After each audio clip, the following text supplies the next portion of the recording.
So the Acer Swift X is undoubtedly one of the most exciting laptops that was launched by Acer at its global shindig this week. A skinny ultra-portable that somehow crams in some great specs, including a GeForce RTX 3050 GPU, making it a strong rival to the likes of Apple's M1 Macbooks and the Dell XPS 13 for creative users. Now, starting from 899 quid here in the UK, the Swift X looks like a proper bargain for anyone who wants a bit of grunt from their laptop, but also something that's pleasingly portable. I've had a bit of a fondle of this ultralight notebook, which sadly isn't going to be available here in the UK until Q3 2021, so a bit of a wait still, but it definitely looks like it'll be well worth that wait. So here's my hands-on review with the Acer Swift X ahead of my in-depth review, and for more on the latest greatest tech, please do subscribe and ding that notifications bell. Cheers! Now, one of the best things about the Swift range is the pleasingly lightweight design. This is a 1.36 kilogram aluminium alloy chassis, basically pretty much identical to what we already saw from Acer's Swift 3X, which I reviewed back in February,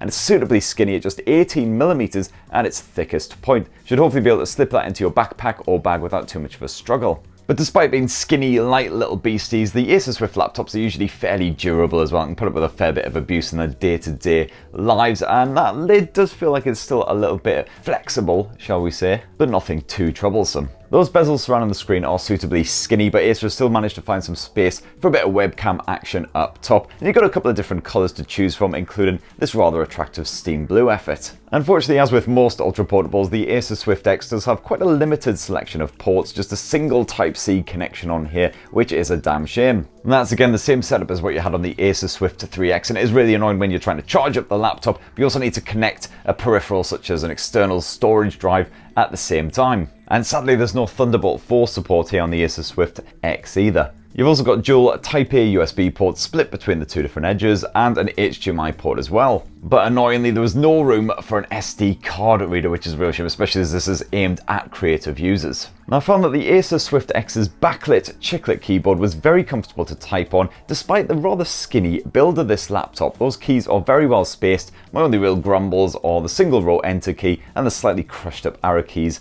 there in the corner. Thankfully, the touchpad is a very respectable size and super responsive to all of your swipes and pokes, including your multi-touch gestures. You've also got a fingerprint sensor built into the Swift X as well for logging on in a jiffy. The Swift X's 14-inch IPS display is again very similar to what you got from the 3X. Acer promises accurate colours, including 100% sRGB coverage, and it's a full HD resolution, so certainly images look nice and crisp considering the compact size. On the top brightness levels, the Swift X seems to just about cope with harsh indoor lighting, and that is helped out by an anti-reflective surface. Just above the screen, you've got an HD webcam, which should be fine for your Microsoft Teams shenanigans, God have mercy, with AI background noise cancellation as well to help keep your chat buddies from hearing all the carnage that is going on in the rest of your household. Unfortunately, the stereo speakers have been shunted down beneath the laptop, but they're still reasonably powerful, and you do get decent clarity when you bump that volume up to the maximum levels with full DTS tuning, which automatically tweaks the audio to match whatever you're up to. Now, as I mentioned before, the base model of the Acer Swift X will cost you 899 quid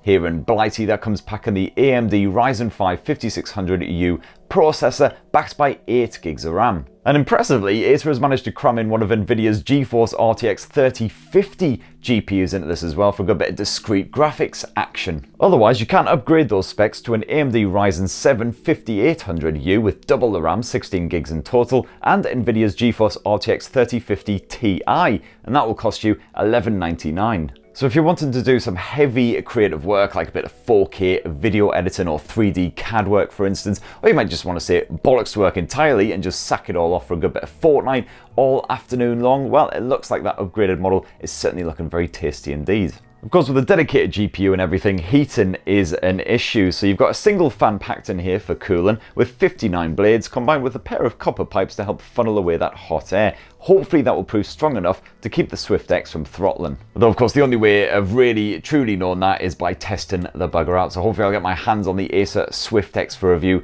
shortly and I'll be able to really punish the thing and see what happens. But certainly in my hands-on session, the cooling system was pleasingly quiet, so if it can actually keep the laptop cool as well, then banana-rama. As for the rest of the specs, where you got a 2TB SSD crammed into that slender chassis as well, which is double the storage found on the Acer Swift 3X, definitely good at times indeed, and a good bit of Wi-Fi 6 support for getting online. As for the battery life, well again, I can't really comment too strongly on that until I've actually fully reviewed the Acer Swift X, but Acer reckons you get 14 hours of use, or should I say up to 14 hours. That'll probably just involve playing a bit of Minesweeper with the display dimmed right down. But hopefully you'll be able to make it through a full work day, 8 to 9 hours or so on a single charge of the Acer Swift X. I found with the other Swifts I tended to make it around sort of 7 hours of full-on Chrome use, and of course if you are going to be making use of that dedicated GPU, you can expect the battery life to tank fairly fast. So that right there is my early hands-on impression with the Acer Swift X, and certainly for that sort of asking price, the Swift X seems to be a very strong alternative to Apple's MacBook Air with that M1 chipset. It should be great news for any creative users who want to do a bit of video